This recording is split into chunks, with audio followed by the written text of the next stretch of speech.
very sharp ang tinuran ni Senator Alan Peter Cayetano laban kay Ping Lacson. Sinabi ni Senator Alan Peter Cayetano that it was Ping Lacson who orchestrated and made the initiation of conspiracy, pakikipagsabwatan. At ito, hindi niya sinabi ni Senator Alan Peter, alangan naman po makipagsabwatan si Ping Lacson sa mga security guards at barangay tanod. Hindi, walang epekto yun. Kanino siya nakipagsabwatan? Kay Marcos Jr., sa asawa ni Marcos Jr.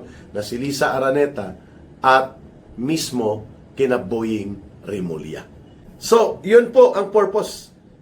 Durugin si Sara Duterte at hindi pa pormahin sa Senate Impeachment Court trial at gamitin ang panibagong maniobra ng sabotay na hindi makaporma ang mga senador upang matuluyan ng maibaon sa limot at maibaon sa kawalang patutunguhan ang Senate Blue Ribbon Committee investigation tungkol po sa maanomalya trillion pesos na pandarambong sa flood control projects na hindi naman natuloy, karamihan po ay naging ghost projects ito.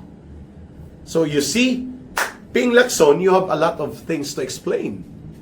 Bakit ka tinumbok ng yung kapwa mga senador, lalo na ng kasalukuyang Senate President, na ikaw palang pasimuno ng pagtataksil at pakikipagkuntsabahan kina Marcos at kina Rimulya kung bakit nagkaroon ng ganitong uri ng kalagayan ng sabotahe at kaguluhan sa loob ng Senado. Dahil nais nyo pala ni Tito Soto na mapanatili ang kapangyarihan nyo, ang pagkontrol sa pondo ng Senado at ang pagkontrol sa direksyon ng Senado that will serve to protect the interest ng mga magnanakaw at mangungurakot sa sindikato nila Marcos at Romualdez. Kaya ka gumalaw upang pagtaksilan mo ang Senado, ang institusyon kung saan ka sana ay nagtatanggol at naninindigan sa tama.